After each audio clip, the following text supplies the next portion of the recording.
Welcome to the Encore Audio Archives YouTube channel. I'm Taper Dave, and this is my channel. I've uploaded hundreds of talks here that I've recorded at meetings in West LA, and I've also recorded conventions starting in 2013. I've got a bunch of those up. And Walt and Mary Murray, the original owners of Encore Audio Archives, started the company in the 80s, and Walt recorded Joe and Charlie's and a bunch of stuff down in Vista, California. My sobriety date is June 20th of 1994. I hope you find something you like, so please like and subscribe to my channel and comment down below. If you want to hear something that I don't have or that you don't see, I'll see that I get it. Anyways, take care and have a great day if you want to. Please join me in welcoming our speaker, Doug.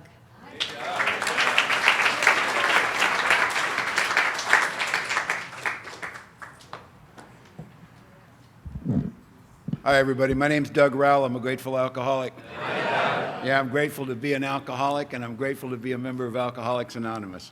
And if that sounds strange to you and not very smart, it's because you're new. And I understand that. I was very much like that when I was new. I heard somebody say I'm a grateful alcoholic. I think you're a moron alcoholic is what you are. What kind of exciting life do you have that the best thing going on is you got to join AA, for Christ's sake? So I was not grateful to be an alcoholic. I knew I was an alcoholic. When I came to AA, there was no question about it. So I didn't come here to find out I was an alcoholic. Matter of fact, some people, if there's anybody here today who came here today to find out if you're an alcoholic, I have bad news. That's not something that non-alcoholics ever do. So welcome, and hope you have a good time here because you qualify. And I do. I have a great time here. I want to thank Tony for inviting me to come and do this. I like doing this. When last time I spoke here, I had just started dating a friend of mine who we had known each other for a long time. My friend Carla and I just started dating, but she said, let's don't tell people, let's don't let the word get out. So I wanted to announce it to the group, but I didn't. And so time has passed, and now we're married. We just celebrated a year of marriage, and well, I'm excited about it. I mean, some of you have heard Carla. Carla would be here today, but she heard me. She went with me when I spoke in Covina on Friday night and Newport Beach last night, and she said, I'm going to see if I can get by without hearing you today and see if I can still stay sober. And I said, good luck with that, Toots,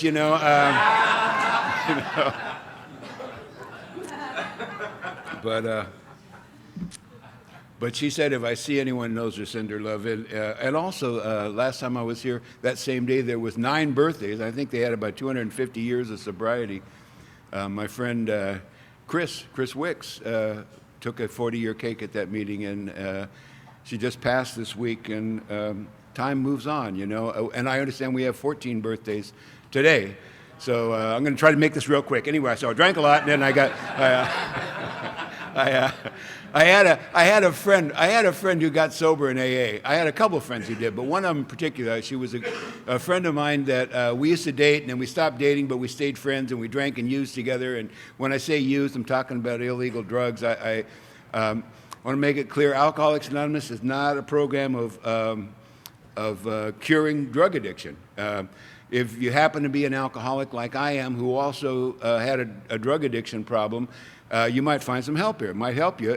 Same thing with if you're a wife beater or a bad driver or a bad parent, you just treat your alcoholism and some of that other stuff clears up. And I know people who say that if you mention illegal drugs from the podium of an AA meeting, you're breaking the fifth tradition, and I don't see that. I mean, the fifth tradition says that our primary purpose is to carry the message, our message, to the alcoholic who still suffers. And it doesn't say anything about, other things. If people say, well, I use some outside issues, and I'm just curious. I want to know what one. Were you a gasoline huffer or a frog licker or what? And The fact is, I mean, I used every drug I ever heard of, and some of them I didn't care for, to tell you the truth. So I only used them like 5 or 6 times, and then some of them I became quite fond of. I don't know what to do with that information. I think it's appropriate to share it. But if I had known, if I had known when I was doing it that I was going to be here, the first time somebody said, "Hey man, try this," I would have said, "Yeah, I'd love to, but I'm going to be speaking at an AA meeting in 30 years, and I don't want to piss anybody off." So I mean, but anyway, people that I drank and used with got sober in AA. It's obvious that there's a change that happens if they're working the least little bit of a program. They show up. They're where they say they're going to be when they say they're going to be there, dressed appropriately and speaking in whole sentences. And my friend Teddy was just putting her life back together. She was fun to drink with, but she always scared me. I always thought she was going to get in trouble, or I was going to get in trouble. And so when she got sober, I was happy for her, but it seemed like she was always mentioning meetings and sober and big book and steps and sponsor and finally I told her, "Look, Teddy, if I ever see alcohol interfering with my life, I probably will go to AA, okay?" and she really had never tried to drag me into a meeting, but you could just about see blood trickling down her chin from biting her lip, Really, if you see it interfering with your life. Doug, last year you lost 2 great jobs just for drinking. It's true. I got drunk one night. I was supposed to show up at CBS for a show. I was a stagehand, and I was a head prop man on this show, and I just got drunk, and I didn't show up. And I didn't call them either because I would sound drunk. I thought I'll take my chances, and I did, and they fired me. And I understood that, but I learned my lesson. The next time I was working on a show at ABC a few months later, and I got too drunk to show up, I showed up. And and they fired me anyway. It's like they're out to get us, let's get that alcoholic, and get him out of here. And anyway, so she was right. I lost these 2 great jobs, and then I've been asked not to. She pointed out I've been asked not to come to my daughter's house. I was supposed to pick my daughter up to go to the show. My daughter and her mother and I had broken up when my daughter was about 3, and now my daughter's about 12. Starshine is her name. She can't help it. Her parents were hippies, and her mother had remarried, and I went over to pick her up to take her, go to a movie, dinner, spend the night at my house, and bring her back the next day. And I was drunk. I was drunk when I showed up, and her stepfather took me out on the front porch, said, "Doug, I can't let Star get in the car with you. You're drunk."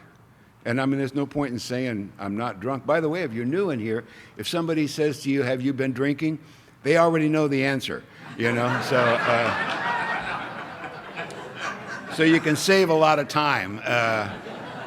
Anyway, so he said, "Don't come over here drunk anymore. You're welcome in our home sober anytime. Don't come over drunk. It's really hard on Star." And I heard that. The message was real clear. He didn't say, "Don't come over drunk. We're afraid you'll break the furniture or fall in the pool and drown or embarrass us in front of the neighbors." He said, it's hard on my daughter. He's protecting my only child from me, from her father, and he's right to do it. And I got that whole thing, and I got in the car and started to drive home, and I started crying so hard I couldn't see to drive, and I turned on the windshield wipers, and wasn't a lot of help, but I pulled into this parking lot and parked there and just started sobbing until I saw this red neon sign that said liquor. So I went in and got a pint of whiskey and came back and, had a couple of pulls on the bottle and got my head together and drove home. And whenever I tell this story at an AA meeting, there are heads nodding because you guys get it. You're the ones who get it. If you tell the story in a PTA meeting, they, they look at you like you're an unfit parent, and say things like, "I'm sorry, I don't know if I understood. It sounded like you were so distraught over your drinking that you drank."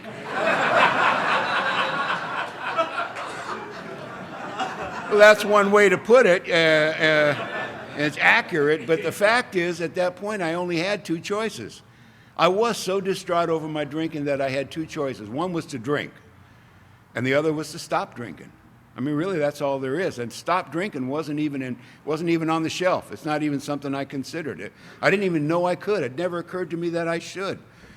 But I did want to cut down some. And then Teddy said, you lost these 2 jobs, been asked not to come to Star's house anymore. You fell off a 4-story building, and it took you 5 months to learn to walk with a .40 blood alcohol level, by the way. And fortunately, it was a 4-story parking structure of St. Joseph's Hospital, so, you know, God was always there. And I skied off a cliff up at Mammoth, and you know, broke my shoulder, and I was out of work for 6 weeks. All this within the same year. So she said, "So what would you call interference? Brain death?" And I said, "I don't think accident should count. You know." I mean, really, anybody drunk or sober fall off a 4-story building, you're going to get hurt. I mean, and she just said, "Okay, all right, I give up. I'm out of here." And she left. And all that week, every time I'd have a little quiet moment, I'd picture Teddy's face saying, "What would you call interference? Brain death?" And I realized that's a possibility. That's on the table. You know, any of those accidents that I had, including other ones where I crashed cars and motorcycles and fell off of other things, any of those I could have suffered brain death if I had fallen in a different way. And the next time it might be brain death. I got all this. I realized this, and every time I thought about it, it got a little more plausible, and so it scared me. I rushed right down to AA 3 years later, and I went to AA not to get sober. I went to see what it was. I didn't know. I knew that it had 12 steps. I didn't know there was a God thing here. I walked in, everybody's talking about God, you know, my higher power, power greater than yourself. Humbly asked him with a capital H. Admitted to God, told God, prayed to God. Oh my God, God. The last house on the block is Sunday school. And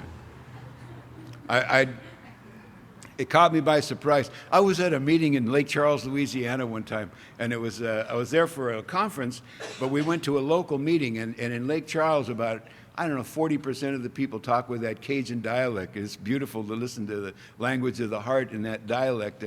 And this one old timer stood up and he said, "You know, I got to say, you boys scared me today. Everybody talking about God today. You know, we got new people in here. When I was new and come in here, everybody be talking about God, I would be right out the door." And one of the new people said, "Where would you go?" Where would you go? I mean, you ever been anywhere to hear somebody say, "AA sent me here"? You know, this is the end of the block. So, but I was irritated. I didn't think there was going to be a lot of God talk in here. I thought, see, my grandmother was a Pentecostal minister, and she did not like AA. She had a Skid Row mission on Beacon Street in San Pedro, and she didn't care for AA. And I just knew that. I never discussed it with her. But I thought it was because there was no God. I thought this is where the smart people came to get sober, because she helped people get sober. She would get these wharf rats and winos and bring them into her mission, and you know, and feed them and give them Jesus, and they'd save their soul and stop drinking. So I knew you could stop drinking on, you know, lunch and Jesus. And so when I walked into AA, I was surprised, and I didn't sit down at the first meeting. It was a Valley Presbyterian Hospital Friday night meeting, big speaker meeting, a couple hundred people there. And I walked in there, and I leaned against the wall with this "don't talk to me" face on, you know, and trying to, you know, spook people away. You know, I don't look like I'd be interested, and but that doesn't stop anybody. You know, they go, "You're new," and no, I'm not. And one guy said, "You're new." I said, "No, I'm not." And he said, "Well, I haven't seen you here before." "Well, I've never been here before." "Oh, see, that's what I mean, new. You know, you're new." I said, "Okay, well, I'm new in the sense that I've never been here, but I'm not new like a new member. You know, I'm not a AA recruit. You know, I'm just here checking it out, man. I'm auditing the class. You know what I'm saying? You know, I'm just seeing what it is. I'm a visitor. You know, I'll tell you the truth. I'm not a joiner. I'm a loner. You know, I'm a desperado, pal. You know, I'm a misfit. I'm a misfit. I never fit any place in my life. I didn't fit in school. I don't fit in the workplace. I don't fit in my own damn family. I'm certainly not going to fit here in Alcoholics Anonymous, you know. Hug, hug, laugh, laugh. Isn't it good we're not drinking? I like drinking. I drank on the way here, see, so I have every intention of drinking on the way home, you know, so I'm really not your target, you know, your target market, okay, you know. You know, don't put me on your roster. Don't give me your number, you know. Not interested. He goes, yeah, you're going to fit right in. I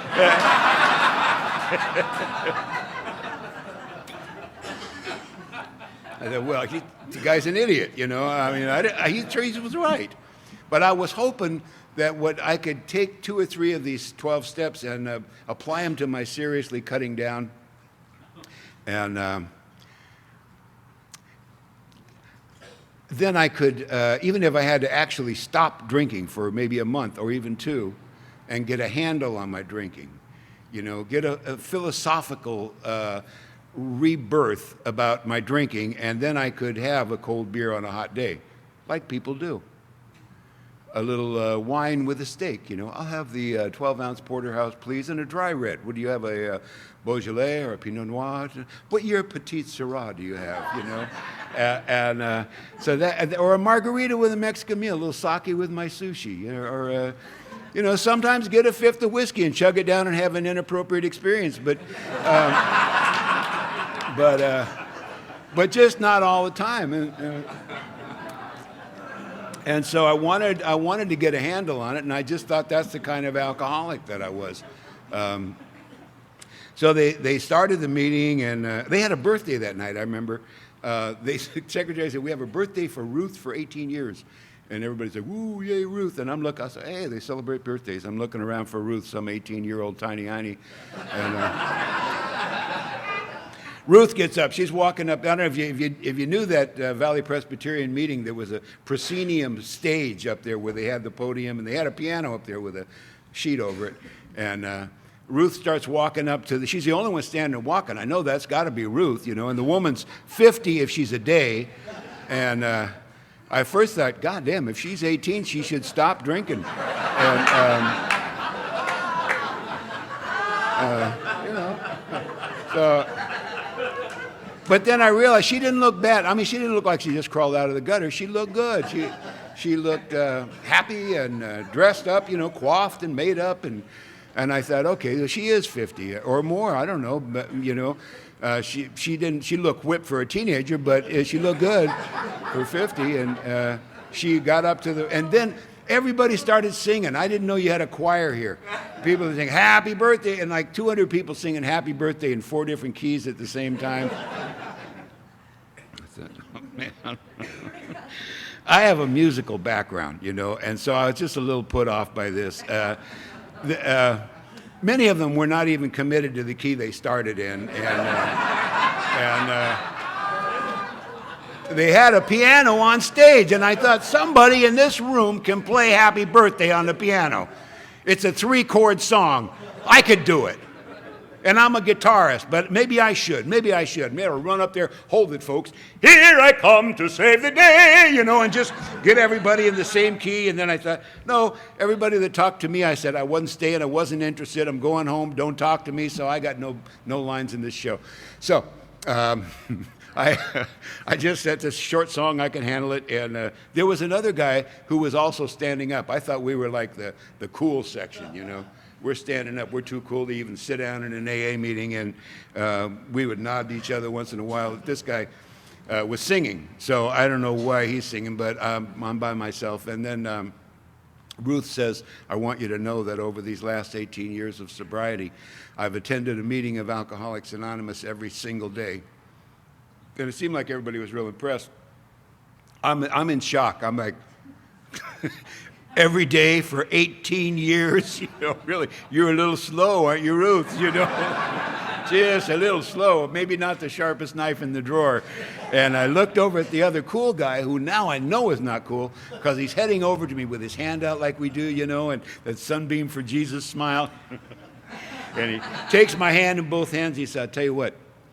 Stay sober a year, we'll give you one of them cakes.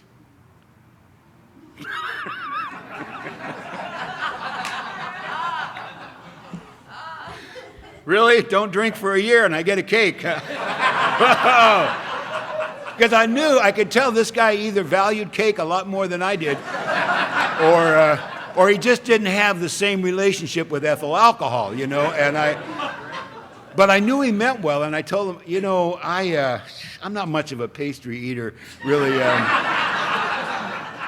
If I wanted a cake, I'd just, you know, go to Safeway on the way home. I mean, they're like, I think they're like $5, or I could not drink for a year. Geez, let me think about that one. Well, one thing that happened at that first meeting was, the secretary held up a book. She said, "This is our big book, Alcoholics Anonymous. The basic text of the program, the only authority on AA. If you're new here, please don't leave without the book." So I was going to steal it, and then she said, "If you're new and you're financially embarrassed, we understand that. We'll make very liberal credit arrangements, including nothing down and nothing a week till you get back on your feet." And it sounds loving and generous, unless you're going to steal the book. And then, you know, I got my pride. I mean, I'll steal from you, but I won't accept your goddamn charity. So I, after the meeting, I went up to her. I said, "Can I buy one of your books?" She said, "Oh, the big book?" Yeah, the big book. I've seen bigger. "How much is that book?" She said, "It's $4.65. Do you have it?" $4.65 for a hardcover book? I think I can handle that. Here's a $5. Keep the change. Yeah, because I'm on my feet, all right? And, so I got the book, and on the way home, I stopped and got a bottle of whiskey, and I went home. I poured 3 fingers of whiskey, and I started to read this book. Not study read it, but just, you know, skim it. Some of it I didn't bother with. The doctor's opinion, I've had doctor's opinions. So I got into the basic text, chapter 1, Bill's story. Who cares? Chapter 2. There's a solution.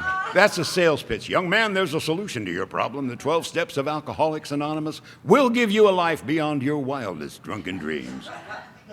Chapter 3, more about alcoholism. Now that sounds like it could be the most boring piece of literature in the English language. So I'm already up to chapter 4, called We Agnostics, which surprised me and encouraged me. Because I told you, I didn't know there was a spiritual thing going on here, you know, when I walked in, and I was very disappointed.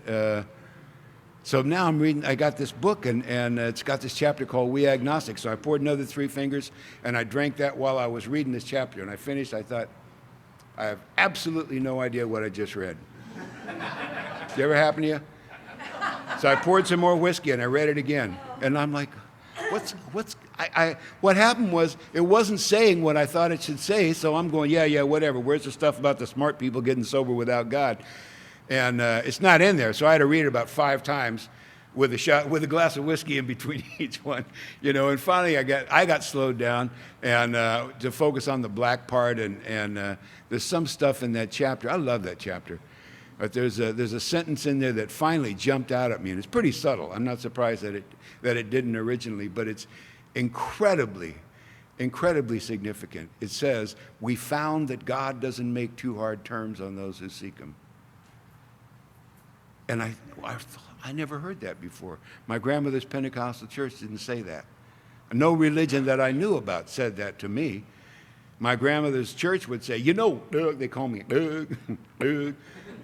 "You know, Doug, we're very sure that God makes hard times on those who seek Him. Boy, you know God will not even hear your prayers unless you're baptized." And I don't mean sprinkled on the forehead like some Methodist. I'm talking about total submersion, boy. That's why we got a tank of water for Christ up here. Come on up, son. We're going to soak you down, pull you up, washed in the blood of the Lamb. Praise Jesus. Amen. Somebody get that boy a towel.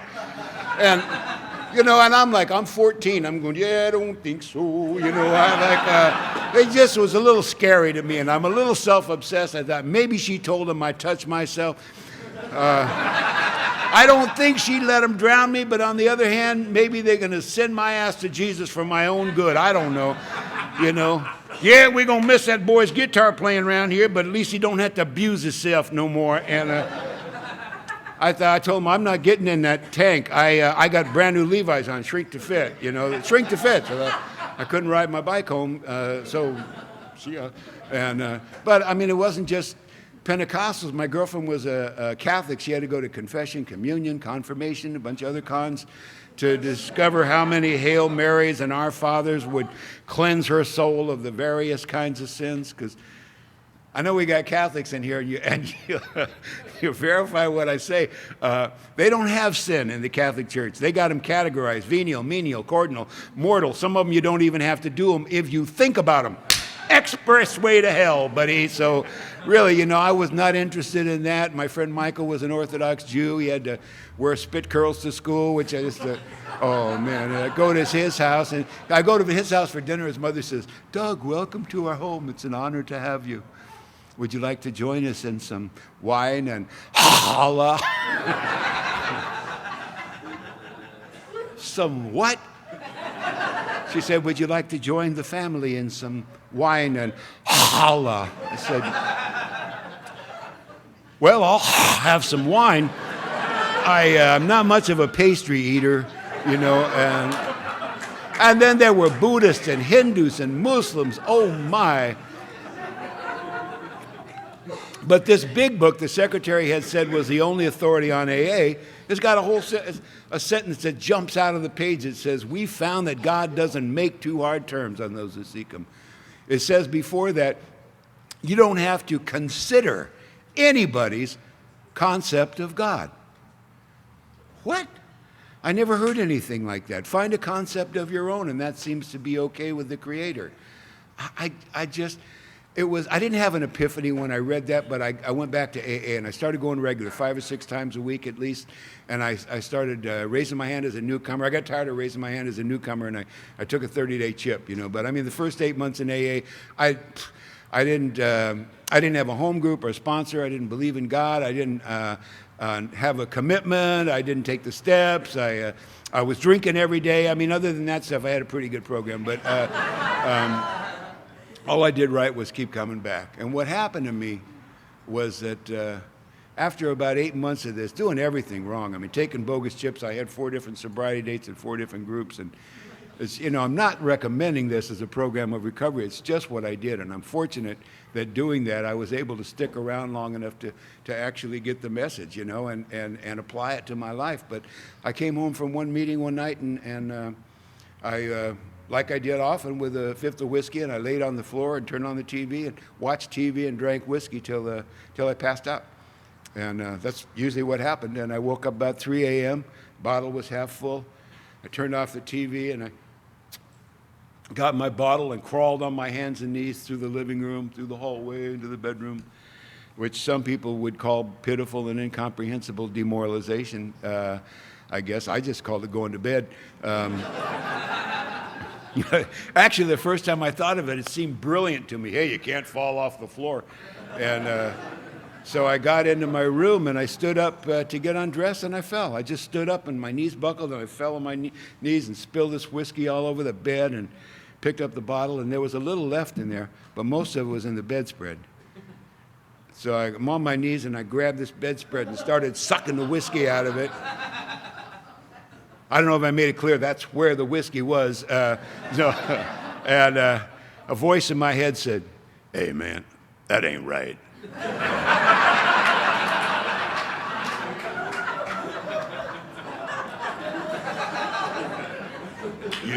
You thirsty man? There's whiskey in the bottle. Like, no, I'm not thirsty. I'm frugal. So I'm frugal. I'll waste my life, but I'm not letting whiskey evaporate in the bedspread overnight. I looked at what I'm doing. There's whiskey in the bottle, and I'm done drinking. I'm going to bed. And I knew I was sucking whiskey out of a bedspread because I'm an alcoholic, because that's clear, but I didn't know what to do about it. And I did a dumb thing. I said, "God, if you're there, please help me." And I meant it. But I didn't think anybody was listening. I went to bed and I went to sleep, and over the next couple of weeks, every single day, some strange little thing would happen. Not earth-shattering, just some small thing. I go in my neighborhood liquor store, there's somebody from AA behind the counter. I know 3 guys work that counter day or night, and it's none of them. It's this guy I know from AA. "Hey, Ralph, how you doing?" "Hey, Doug, what are you doing here?" I said, what are you doing here, man? I just came to get some cigarettes. So I got some cigarettes and went someplace else and got a bottle. But I'm in the Vaughn's Market in the liquor department. Reach up for a bottle. Some bozo from AA is pushing a cart towards me. One day at a time. Keep it simple. The beautiful life, isn't it? And I'm working over at NBC. There's a Mexican restaurant across the street. I went over for lunch and started to order a margarita, and the waitress is somebody I know from the Dunsmore group. You know, it's just like every day there's somebody from AA showing up when I'm reaching for a drink, and it didn't keep me from drinking, just created little hurdles that I had to jump over on a daily basis, and you can't not notice the hurdles. And what happened was after 2 weeks of this, I'm on the way to work, 6:30 in the morning, and just killed a half pint of Bushmills, and I don't keep empty bottles in the car. They're illegal, and they're useless, too, you know. So I roll down the window and I'm about to toss this bottle, and the guy from AA is driving towards me at 6:30 a.m. on this road up in Tahunga. And he saw me and waved just as I let that bottle go. Bing, ding, bang, la, lang, bang. And I saw him go. And I thought, where are these people coming from? God, how many sober alcoholics are there in Los Angeles County? It's like those stupid miracles they talk about in the meetings. And I pulled the car over to the side of the road and I sat there. And I remembered that I'd been on my knees and said, God, if you're there, please help me. And clearly I had gotten the help I asked for. I mean, it was real clear to me at that time. Little pain in the ass God jokes, you know, that eventually got my attention. And I realized I asked for help, and I got help, and I came to believe. I sat there in that car that morning and came to believe that a power greater than myself existed and could restore me to sanity. And it was the beginning of my sobriety, beginning of my hearing the music of Alcoholics Anonymous. And my favorite example of the music of AA, because there's a rhythm and a harmony and a melody that runs through this thing that makes the words make sense. And if you don't hear that, sometimes the words just don't make sense. Give it away to keep it and surrender to win and all that stuff we say, you know. But I started to hear the music. And when I had 30 actual days, I went to take my first honest 30-day chip at the Burbank group.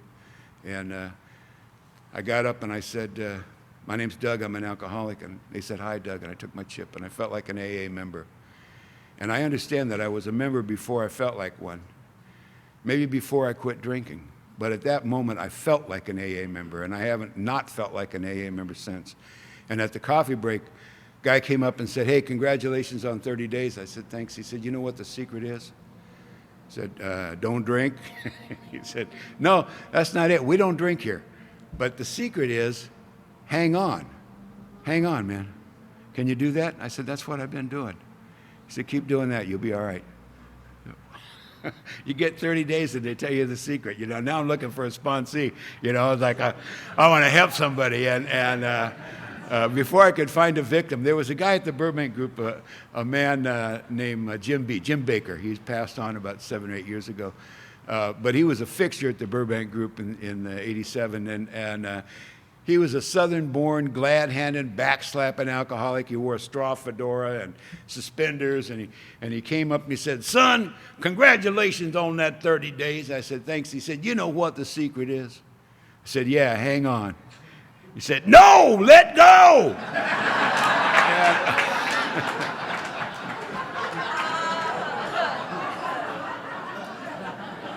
Okay, the old-timers are diametrically opposed on what the secret is, but I don't care, because I'm hearing the music, and the words aren't making me crazy anymore. The guy that said, hang on, is talking about keep coming back. Stay close. Stay in the middle of the herd, they used to tell me, you know. And Jim that said let go is talking about let go and let God. Surrender. The war is over. You lost, you know. It's simple stuff here. It's real simple, and it's real fun. And to me, the music of AA is the laughter. I really believe that. We come in here sick unto death and dying and feeling like we're never going to laugh again. And what the hell is everybody laughing about? What's so damn funny? I'm dying over here. And you hear somebody laughing and you realize it's you. And we keep laughing. And we laugh ourselves weller than we were before we got sick. What a gift that is. What a gift that is. What other disease can you come in and start to laugh yourself weller than you were before you got sick? And that's just a gift from God to alcoholics, you know. And there are people in rooms all over the country, all over the world. People probably in this room tonight, today, who will be handed that gift and say, no thanks, I'd rather get loaded. It's just the way it is, you know. If you are new in here, you don't have to be that. You can be the one who gets a great life out of this and moves on to help others. And moving on to help others just makes your great life even greater. It's hard to believe when you're new and you're feeling bad and thinking, I don't know if I can get this thing. But I'll tell you, stick around and give it a shot. Get a sponsor and do what they say. Do the stupid stuff we tell you is going to help that you know is not going to help, and see how it does. Stick around for a year. We'll give you a cake. Thanks for letting me share.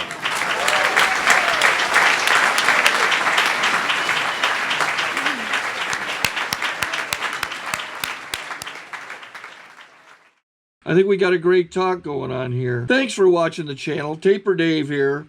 Just curious, do you think this is better than Zoom?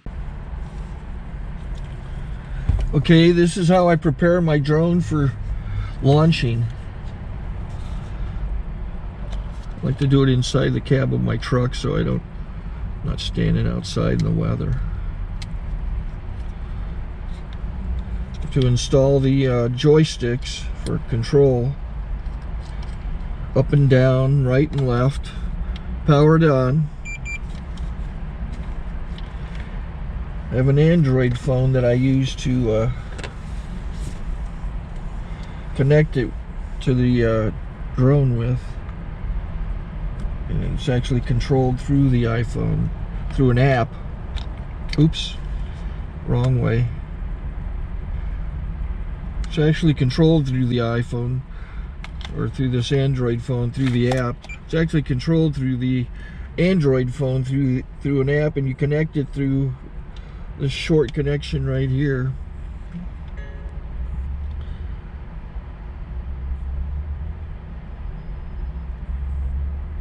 Remote control connected.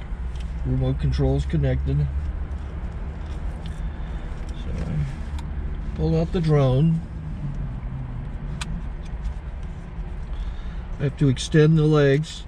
Long legs extended first, then the short legs. Remove the gimbal protector. Set that aside, then power it on one short burst, then one long burst. I lay it down. So I have to go to calibrate. So the drone's not connected yet.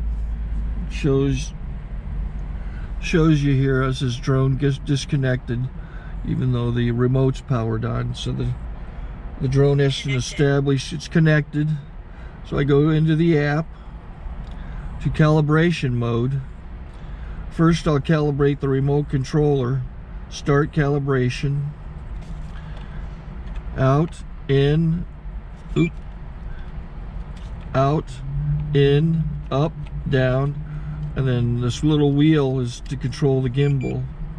So it's calibrated.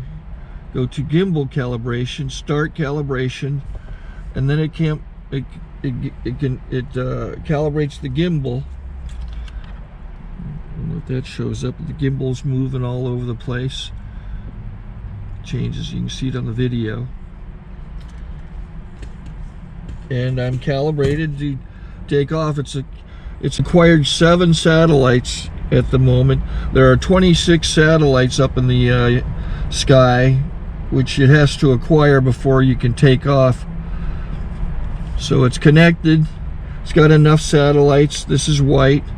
I can go to press this little arrow button, swipe right to take off, and it would start the motors if I slid this to the right. But I'll wait till I get outside. Don't want to do it inside.